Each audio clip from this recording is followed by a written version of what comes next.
Divorce rates are on the rise and marriage rates are on the decline. The incentives of getting married as a man are nowhere to be found. Working a lot just to get half of your assets grabbed by some crazy chick is not worth it. To add insult to injury, the same women that claim that it's not about the money suddenly forget that once the divorce procedures begin, the state will lean towards the woman's side 99.9% of the time.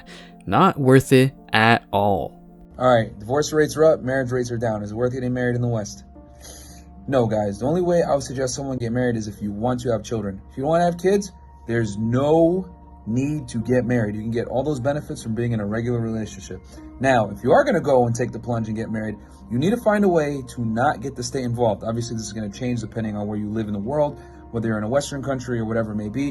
But whatever you do, don't involve the state. Going through the family court system is a nightmare, so no wonder why men embrace philosophies like monk mode and MGTOW. If at all, some men get the benefits of having a girl around, but will never commit because, in all honesty, most women are all about the money and will show their true colors to get you in prison or put your money in their wallets.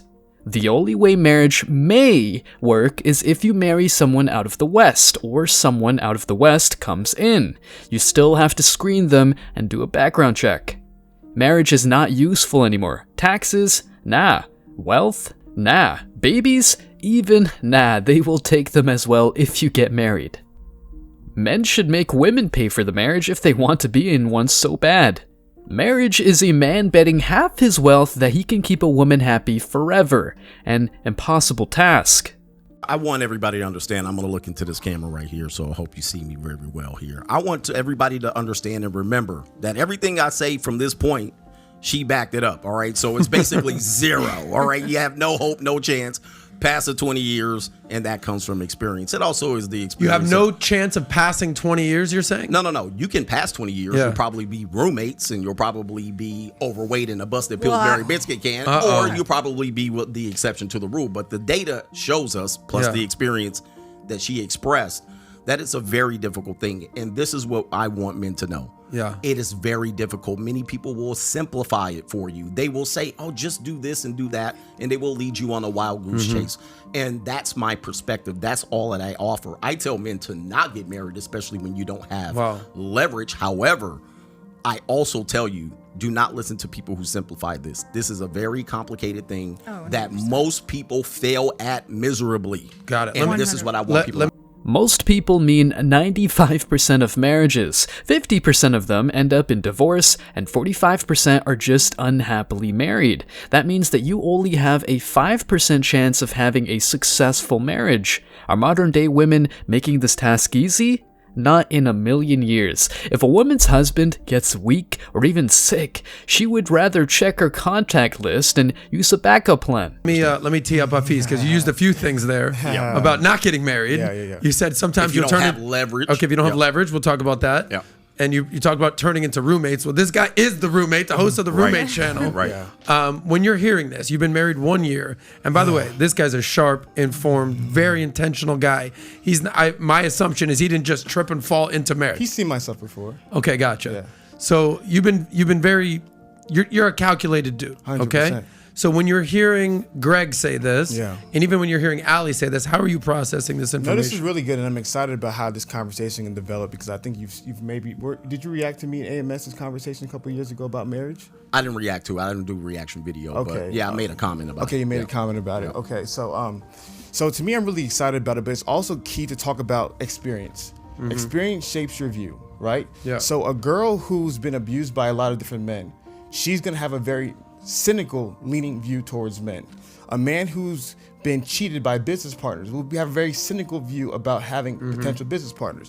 So it's also unique to talk about we have to be honest. Nobody here is 100% objective. That's one of my arguments always with red pill stuff. They say they're speaking the truth. You're not a robot. You know, you have your biases. Experiences shapes one's views. That's why men care about a woman's past so much. And by the way, preferring a woman with a low body count or no body count at all is a bias? Probably, but I'd rather call it a standard. right? Call it for what it is. We all have our biases. I have biases. You have biases. Coach has biases. As much as we think we are, we have to be 100% honest to the people about our biases. If I'm an individual and I was divorced and I had a difficult experience via marriage, I'm going to have a biased opinion via marriage. Allie has a positive experience with marriage, so she can have a bias towards, well, great marriages can work, right? So similar to me, the people I admire the most, the people I look up to, are married people. Patrick Bet-David, Jordan Peterson, my father, Pastor Mark Driscoll, people who I look up to the most, right? Long-term marriages, the people that I celebrate a lot. Long-term marriages. My father and mother been married for over 30 years. Great, healthy marriage. So that's my opinion. My pastor, Pastor Heidi Lewis, been married for over 25 years. So that's my worldview. And so to me, hearing what he's sharing, there is truth in that. Everything what everyone's going to share is going to be truth in it. Yes, if you, like my dad told me a very powerful point. I love my father. He's such a wise older man. He said the most important decision you'll ever make in your life is the one you marry. It's the most important decision because if you marry the wrong woman, you might lose it all, including your sanity. Stats don't lie, and when some personalities mention the state, it's not for the hell of it, but rather because it's the reality. Yeah. And it can go one of two ways. And this is what I want the guys to understand. We're not teaching naivete, which is, oh, marriage is this perfect thing and you just meet the one and live happily ever after. And there's no issues, there's no divorces. Right. We're not teaching naivete. Marriage can be the worst thing in your life. It can be an absolute living hell. And I guarantee you can go for days and you know so many different stories about people which marriage is an absolute living hell. But we don't want to teach being naive about the realities, but also we don't want to teach nihilism. Right? The other end of the extreme. Marriage is the worst thing possible, and the women are out to get your money, and everyone's miserable, and everybody's roommates, and everybody's this. Because there are some individuals, such as what Alex communicated, who are in happy, healthy long-term marriage, right? So you don't want to be naive, you want to be nihilistic, you want to be as real as possible. Give me the good, the bad, and the ugly. And my biggest thing is that I understand that marriage is a very difficult thing to get right. It's a very difficult thing to get right. Now, more than ever, 50% of women have a backup plan, and it looks like pleasing a woman is hard as hell. It's way better to just please yourself and never mind about what anyone else thinks. And the same thing is like, I love how what you do is marriage and money, right? I think we're gonna be talking about those two things today. Adam, you're a 1% man financially. Right? That means 99% of people are trying to get to where Adam is. Most people live paycheck to paycheck. They're struggling. Yep. Their lives suck when it comes to money. Most people are struggling, but they're trying to get to where you are. That's how I view relationships. Most people are in really sucky relationship. Yeah. Most people, it's a day-to-day war, hell, the way work is, the way the gym is. But then there are some people who are having it at the highest of level. The same way nobody says, oh, well, most people are not going to be in the 1%, so screw it. You should even try. It's, you know, 90% of businesses end in 10 years. You should even try.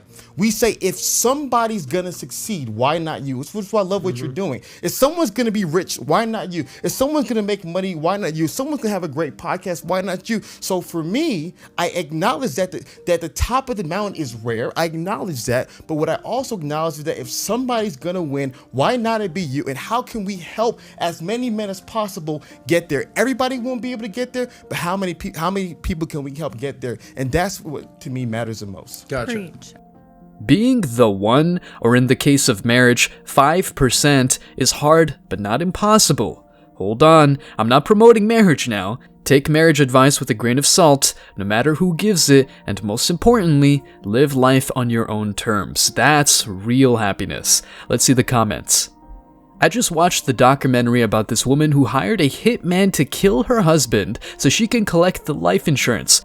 Lucky for him, his friend overheard the conversation and informed him, and the husband informed the police, and the police and husband staged his death, and they had his wife on camera laughing after they showed her the pictures of him being fake dead. She ended up getting like 20 years of prison.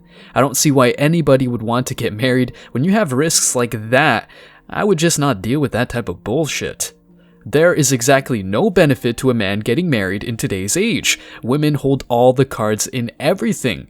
That's her house. She's deciding what the kitchen looks like. She's going to decide what the bedroom looks like. She's going to decide what type of wallpaper and cabinet you put in the bathroom, etc. She's going to decide what to buy during holidays. Heck, she's going to decide if you celebrate Christmas. You may be a guy who, like myself, is not even into celebrating holidays, but I'm forced to celebrate it because she wants to celebrate it.